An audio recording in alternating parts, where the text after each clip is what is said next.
All right, let's do a workout. This one's going to take about 30 minutes. We're going to do a warm up, abs and arms. Recommend some small weights and some heavy weights at whatever level is good for you. We're going to start our warm up by marching in place. 30 seconds on the clock. Here we go. Try to get those knees high. Getting the arms moving a little bit. I do have small weights in my hand, just so that the arms have something to do. Just trying to get some blood flow. Go ahead and be thinking about your core, getting it activated, keeping you tall and straight and stable, lengthening the spine. We're going to take those legs out to the side. You can do this with straight legs, or you can have a little bend in your knees, whatever feels better. We're just trying to get the hips moving. Also doing a little bit of an arm lift there, get the shoulders moving.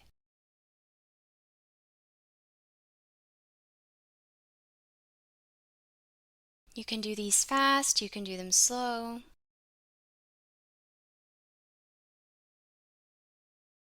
And mule kick. So that's kicking the foot back, bringing the knee back. There's a side view. You want to think about getting a stretch in the front of the hips here. Also getting some tricep action in the arms there just a little bit.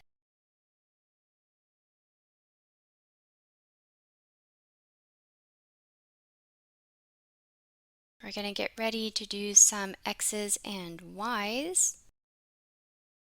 So you can put your weights down, unless you want to do this with weights in your hand, that's fine too. Making a big X, you're going to bring one hand down to touch the opposite foot. Kind of makes like an upside down Y. Now I'm going to show you real quick here. Form, you want that back to stay straight, legs to stay straight, the hips are coming back.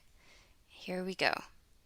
So bringing the hips back is what bends your top half forward. We call this hinging at the hips. Just like a door swinging open and closed, your back hinges on the hips.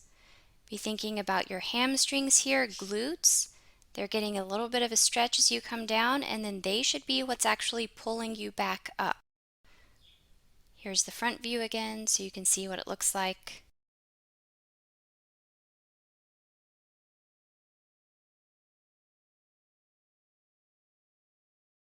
"20 seconds.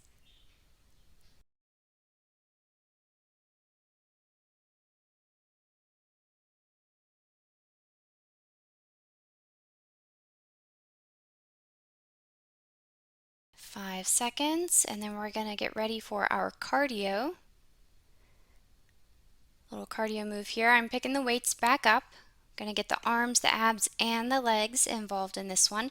Reach that hand down to your opposite foot. Then you're going to do a little skip in the middle and touch the other foot. So here we go. 1 minute. If your back doesn't feel like doing the bend today, you can do the skip without reaching down toward the opposite toe. If you're doing the reach, make sure that you're hinging at the hips, keeping your abs nice and tight. It puts extra load on the glutes and the hamstrings, but you don't want to be bending over through the shoulders with your back. Don't want to round the back. Keep it nice and flat.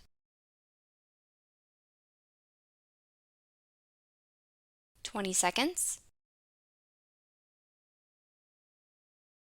Should be feeling a little out of breath here. That's normal. Nice deep breaths. Few more seconds. Don't give up now. Almost there. And rest. Whoo, catch your breath. Stretch it out. Very good. We're going to crush some abs now. All right, we're going to start with frog legs. So lower back pressed into the mat, sticking those feet straight out. Keep your shoulders relaxed, neck relaxed. If that means that you need to let your head rest on the ground, that's okay. Keeping it up does engage the upper abs just a little bit more, but if you've been having some neck issues and need to let it rest, 100% let your head rest on the floor, that's fine. Breathing on this particular move is a little tricky, so you're wanting to exhale about the time your knees get past your hips. Exhale through the hard end of that motion, and then inhale as you start to bring it back in. 20 seconds.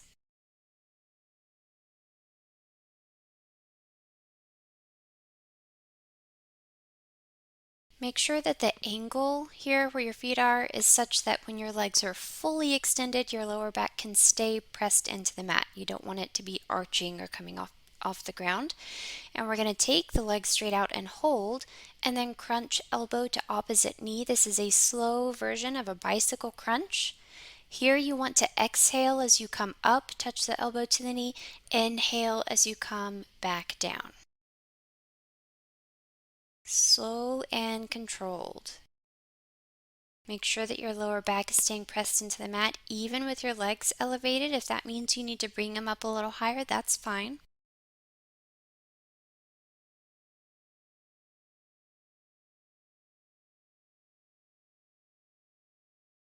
Try to pause at the top when the elbow gets to the knee. Hold that long enough to fully exhale. Empty your breath, and then breathe in as you start to resume the motion. Got about 13 seconds left.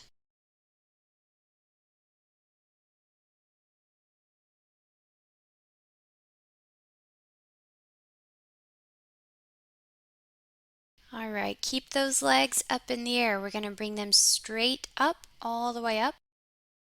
This should give you enough relief to catch your breath while still keeping your abs engaged.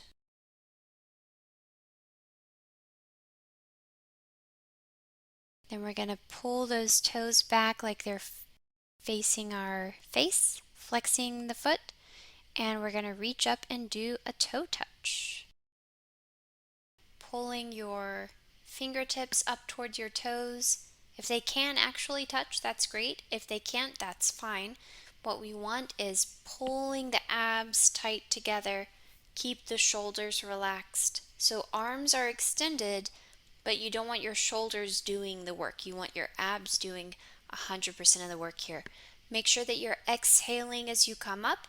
Inhale when you come back down. Just like with slow bicycles, try to hold that full crunch until you're out of breath, until the full exhale has happened, and then start to breathe in again as you come back down. Move with your breath. 15 seconds.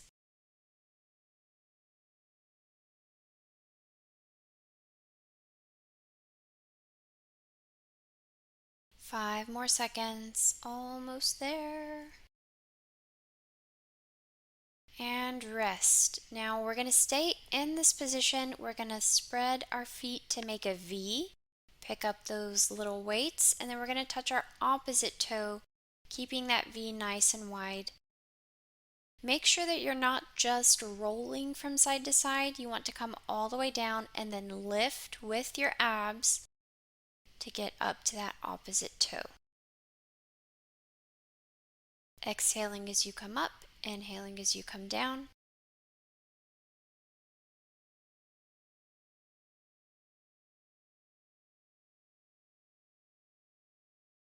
Getting a little arm work in too here.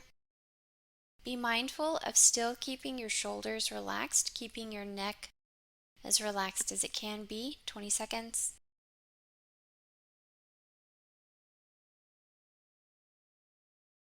You just don't want to be pulling primarily with the shoulders or the neck. Almost done. And rest. So you can put your feet down on the ground. We're going to do a crossbody toe touch this time with one foot on the ground. So I'm going to reach my right hand to my left foot.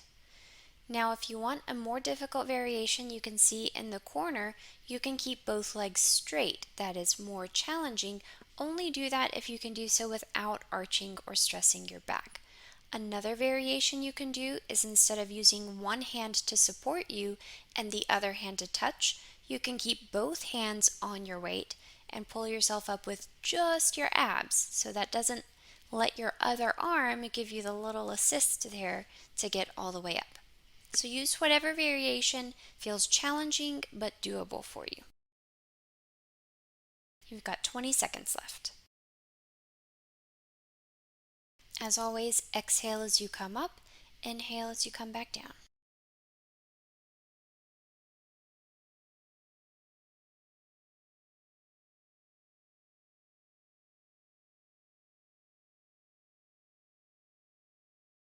And switch. We're going to do the same thing on the other side. So extending the other leg.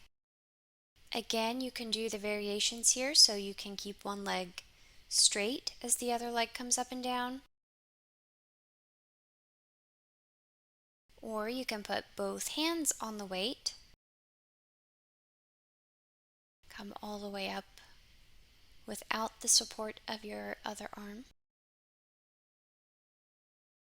You can even combine those two. You can keep both legs straight and do the toe touch with both hands on the weight.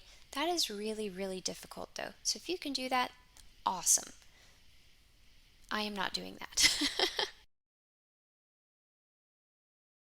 Got about 15 seconds left.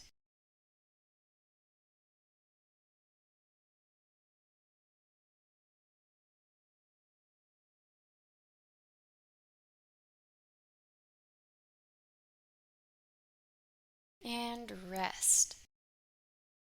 We're going to be flipping it over to our side. We're going to work the obliques. But I'm going to give you a minute to catch your breath. I definitely needed a few seconds there to catch my breath. I think I also went and got a drink.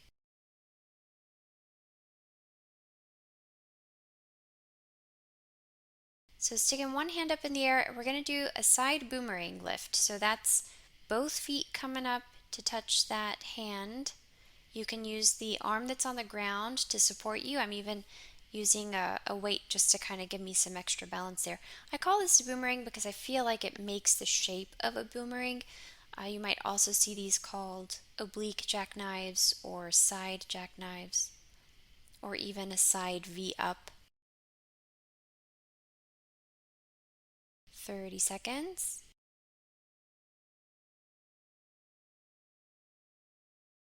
Really focus on that oblique, so the tissue that connects from your left rib to your left hip if you're lying on your right side like I am. 10 seconds. Exhale as you come up, inhale as you come down. That's going to be the pattern for all of these moves. All right, we're going to put the bottom leg down on the floor and keep the motion going. So still hand to foot, but only hand to one foot. Keep that other leg on the ground. Exhale as you come up, inhale as you go back down.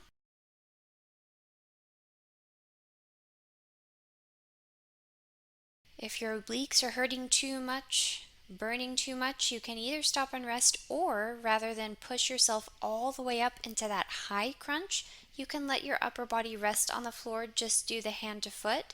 It still gets the oblique a little bit, just not quite as much, but that could give you a chance to recover in between moves if you need to do that.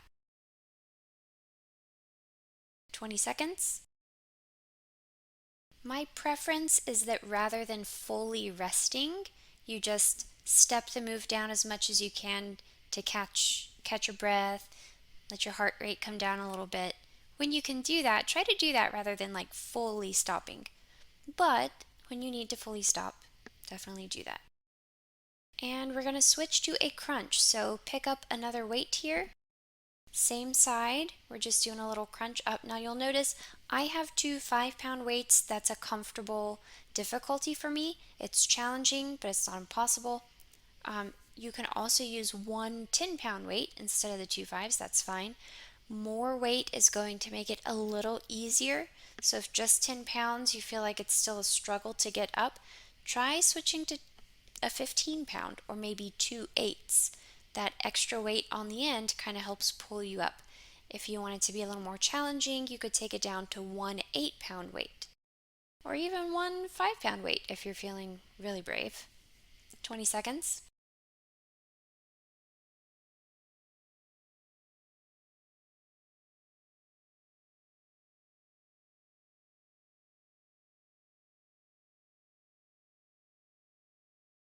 Five seconds. Almost there. And rest. We're going to bring our knees into our chest. This is the last move on this side, and then we'll flip it over. So sitting up, bringing the knees in toward the chest or toward the elbow. So here I'm just supporting myself on my arm. You can see a variation where you do a bicep curl with that supporting arm at the same time. I feel like it's a little easier that way because then your arm is occupied. It gives you some resistance that helps pull you up. So try it. If you like it, that's fine. Or you can just keep your hand on the ground. That's okay too. Remember to keep thinking about that oblique. It's probably burning pretty good now, so I know you know where it is. So think about it as you pull your knees in. 18 seconds. Almost done with this side.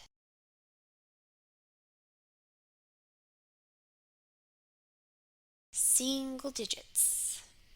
5, 4, 3, 2, 1. Rest. Very good. Except I do a couple extra, but you don't have to do that. We're going to flip it over. Catch your breath. And then we're going to flip it over to the other side. We're going to do all 4 of those moves on the other side. So we're going to start off with the boomerang again. Bring the hand up to both of those feet. Exhale as you come up.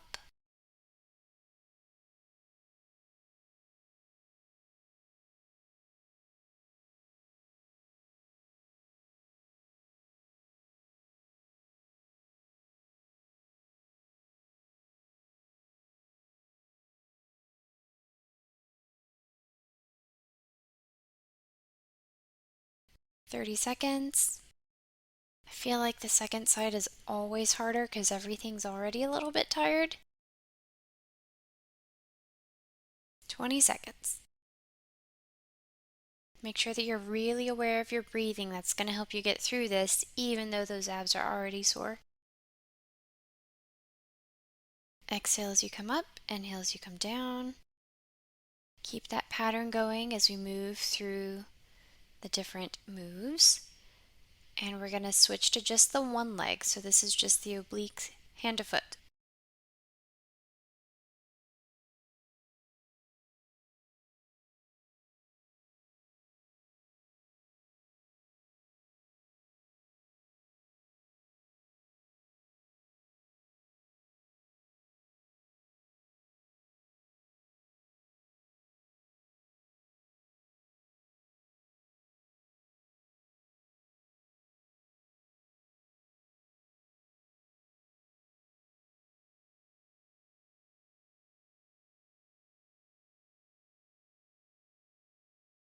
"20 seconds. It's always okay to have a weight nearby on the floor that you can just kind of hold on to for stability.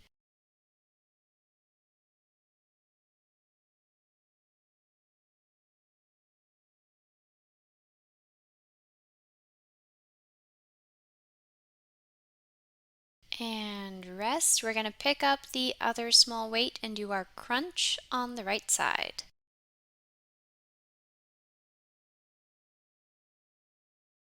So be really aware here of trying to pull just with the obliques.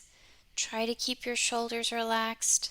Try to keep your neck from doing the work. It is holding your head up, but you don't want the neck to be the first thing that's moving as you try to do this crunch. Try to keep it neutral.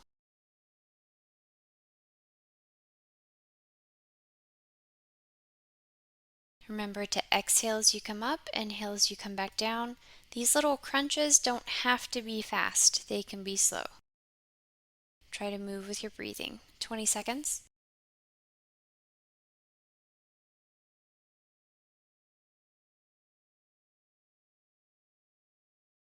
We are almost done with these abs, y'all. So close to being done. We have one more move left to do on this side. And rest. So we're gonna sit up, bring our knees into our chest.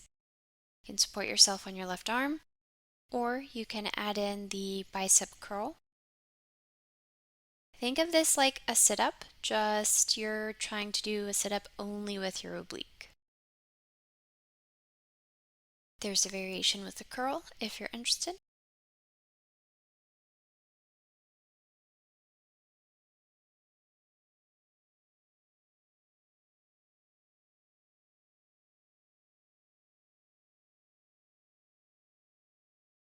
This is a great opportunity to talk about how to deal with soreness.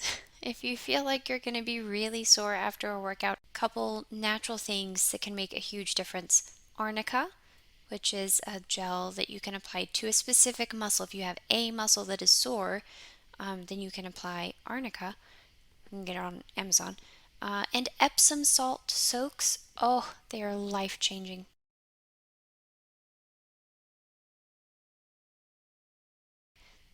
And rest.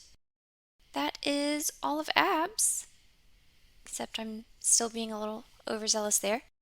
I'll give you a minute to reposition. We're going to do some cardio and a plank. Cardio, we're going to do jumping jacks. Here we go. Now I show a low impact variation where you can just do a side to side steps and swing your arms if you need some low impact today.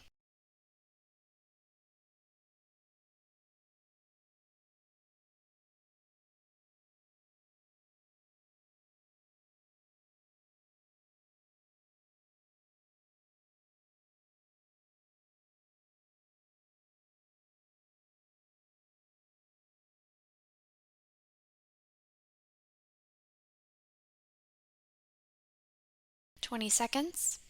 I feel like jumping jacks don't always seem so bad unless you're already tired. If you've already done a lot and then you try to do jumping jacks, then you really feel the whole minute of them.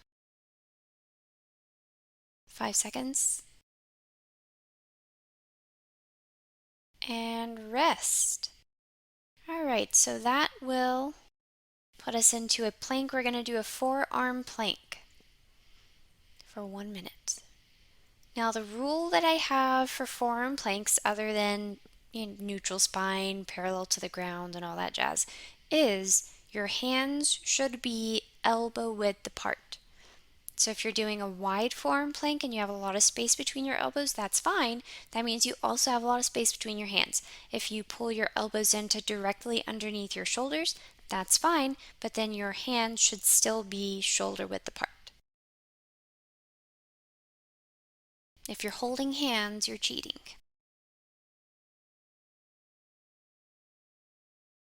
If you ever want more ab in your forearm plank, you can try shifting back so that the elbows are further forward.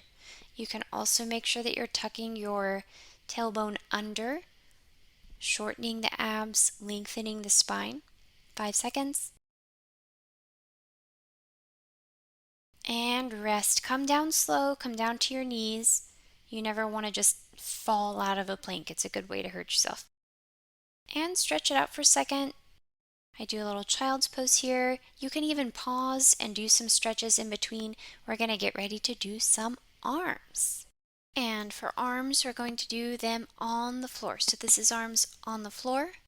I've got a 10-pound weight in each hand. You can substitute 8s if you need to, or if you want to make it more challenging, 15s. We're going to take those arms straight up in the air.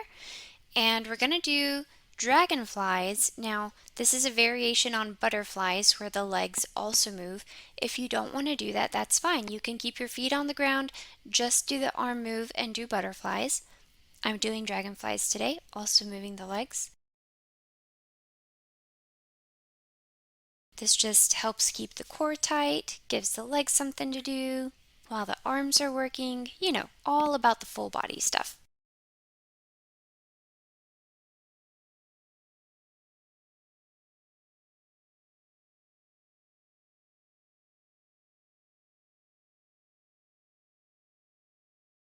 Time works a little bit differently with arms because we have holds, switching between things, pausing and resuming. So just be aware that the clock will still be there most of the time. All right, we're going to hold. So take those weights out and hold. Keep your arms straight. A few more seconds. And resume. Get a couple more little butterflies or dragonflies in. Now we're going to switch to a floor press. So that's just bringing the elbows out to the side. Imagine a bench press, except you're doing it on the floor. I am adding what looks like a variation on frog legs here, some light frog legs to keep the abs working, give the legs something to do, but you don't have to do that. Again, you can keep your feet on the ground and still get the arm workout in. That is no problem.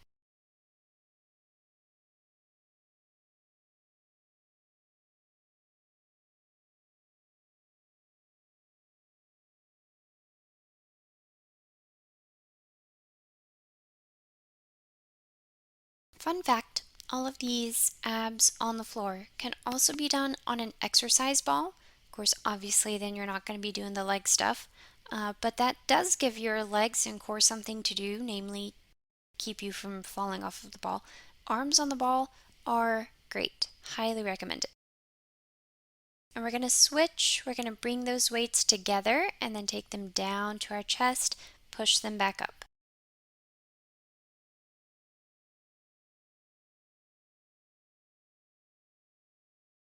Keep them together, bring them down nice and low, and hold. Down to your chest, just barely off your chest, and hold. And resume. This move is especially effective if you do it very slowly.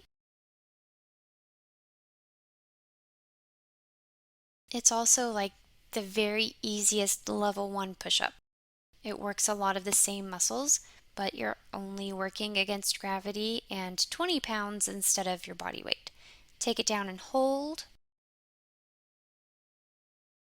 I'll have to do a whole other video for push-ups though. And resume.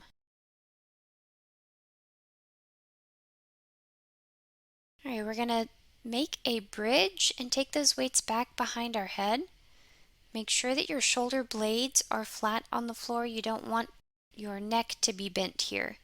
So shoulders flat on the floor, keeping your abs tight, so the lower abs, pelvic floor, tucking your tail under. This is working the glutes and the hamstrings while getting the arm move. So your arms here should be straight, taking that weight, those weights as far back as you can, close to the floor if you can, and then bringing it back up.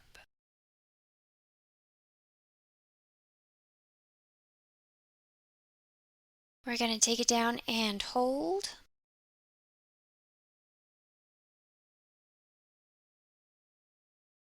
Keep it going. And pick it back up and down, up and down.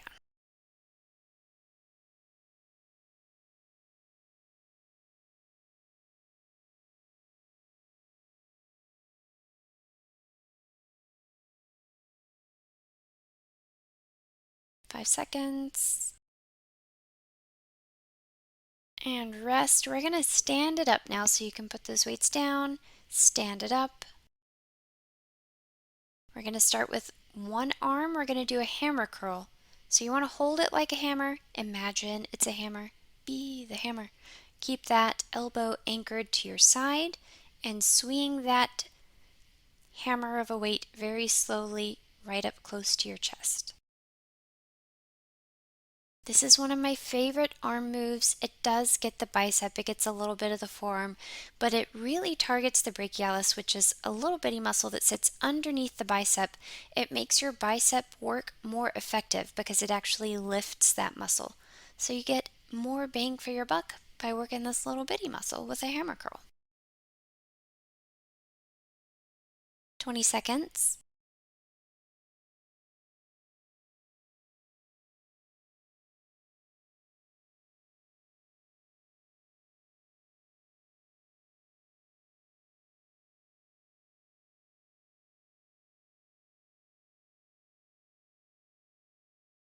And rest. We're going to switch, same thing, just the other arm.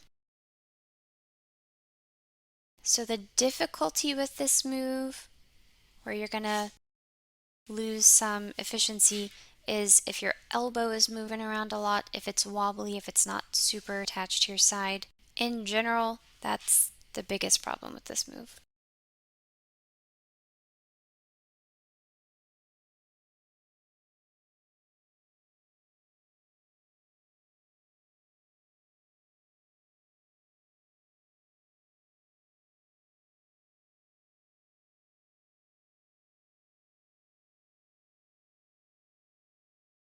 $20.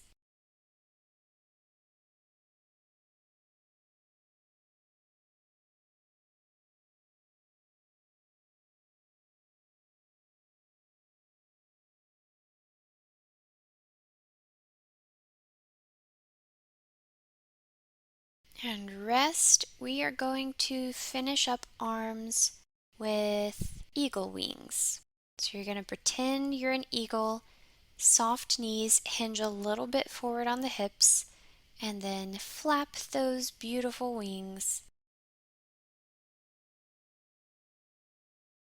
So this is rotation of the shoulder, squeezing the shoulder blades together as you come up. If you've done a pencil squeeze, that's what it should feel like. Also lifting with the forearms. This gets all the things from the top of the deltoid down to your wrist.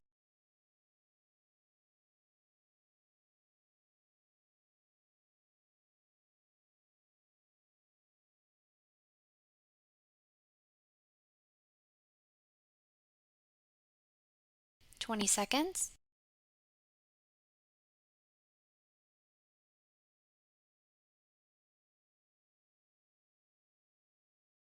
10 seconds. Stay tuned for the second part of this workout, which will be legs. In the meantime, I have another legs video ready to go. It's all about squats. So check it out. Great job. I hope you had fun.